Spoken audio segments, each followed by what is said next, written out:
Today's episode is brought to you by Sincerely Shalia, my very own greeting card line, written and designed by me for real love and real life. Whether you need the perfect card to celebrate love, apologize, or say what's on your heart, Sincerely Shalia has you covered. So skip the generic and say it your way. Check out my full collection at shaliavinny.com/greeting cards and find the card that speaks for you. I can't wait till you guys check them out. And don't forget to let me know what you think. I love you guys. Hello and welcome to the Love This Way podcast, the show that exists to help men and women everywhere to be better at love. Never any gender wars or back and forth, just great tips to help you find and sustain the love of your dreams. Because love is a journey, but you still need direction. So I want you to grab your tribe and get ready, because each episode we're going to be talking about our real life issues, answering tough questions, and building solid relationships with one another as we heal, learn, and grow. I'm your host, your girl, Dr. Shalia Vinny, and today I want to talk about how you keep calling it love, but it's just emotional cannibalism. Hey, my babies, welcome back to another episode of Love This Way. You know, there's a phenomenon that's been happening since the tale as old as time, right? But I finally am starting to put language to what's going on. So today I want to talk about when love turns into hunger, because everyone says they want love, but when you listen closely, most people don't actually want to love, they want to feed. They don't want connection, they just want consumption. And they don't want a partner, they want a supply. We've romanticized emotional dependency so much that most people can't tell the difference between being loved and being devoured. And that's not love. That's what I call emotional cannibalism. It's the slow, quiet process of using someone's heart to fill a void in your own. And you'll swear it's love until they stop feeding you, and then you realize you were never full, just addicted. So today I want to break down how to tell if you've been mistaking hunger for love, and how to stop feeding from others instead of healing yourself. So can we get into this? Let's talk about how emotional cannibalism masquerades as love. Because emotional cannibalism is when you stop loving a person and you start consuming their energy. It's like connection, but it's actually survival. Think about it. You only feel safe when they validate you. You only feel seen when they're comforting you. And when they pull away, you spiral because you've been feeding on their presence instead of finding peace in your own. That's not partnership. That's dependency disguised as passion. Let me give you an example. This person is what I call the fixer. You keep finding broken people and calling it purpose. You say things like, well, they just need love. But if you're honest, fixing them makes you feel valuable. Their healing feeds your ego, and then their pain gives you identity. That's not selflessness. That's self-preservation. And then the other side of the coin, of course, is the emotional vampire. You love deeply, but your love always leaves people drained. You demand constant reassurance, constant checking in, constant emotional labor. When they try to rest, then you accuse them of not caring because you don't want love. You want a transfusion. And this is how emotional cannibalism destroys intimacy. The person being consumed eventually shuts down. And then the other one that's doing the consuming mistakes the withdrawal as betrayal. But it's not betrayal, it's exhaustion.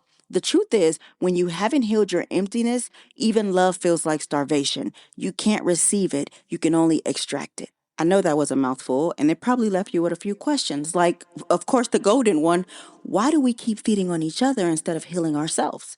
And it's simple: because hunger feels like chemistry.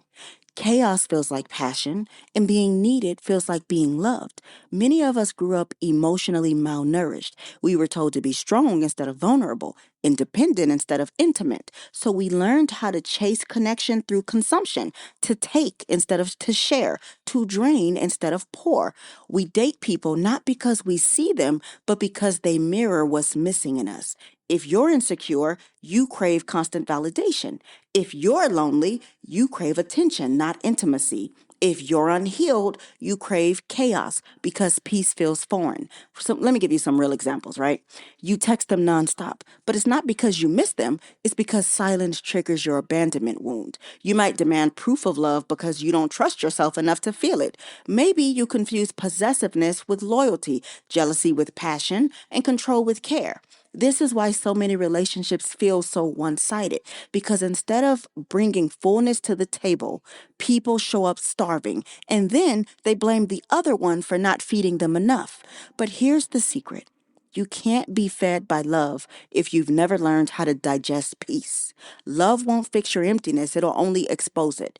And if you refuse to face that truth, you're going to keep eating people alive emotionally. And then you're calling it deep love when really it's just deep dysfunction.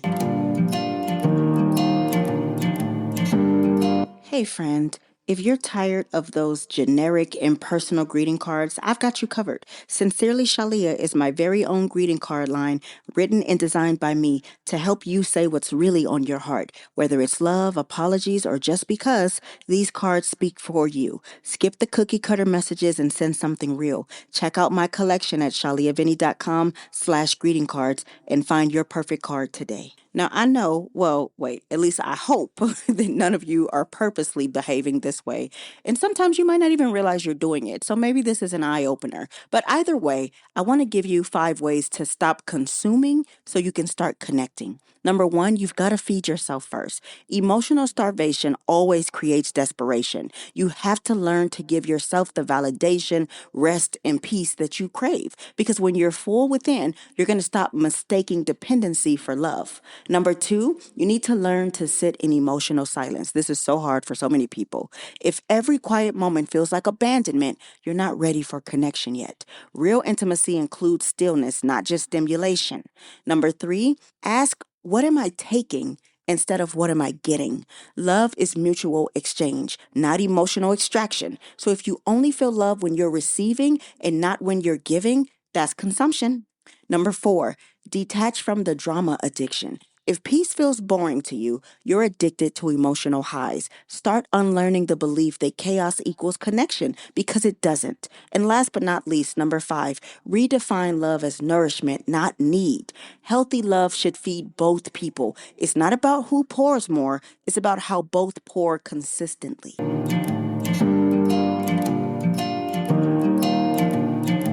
Here's what I want to leave you with. The truth of the matter is, most people don't want love. They want relief. They want to stop feeling empty, stop feeling unseen, stop feeling unworthy. But when you use someone else to feel what you refuse to face, that's not love, it's consumption.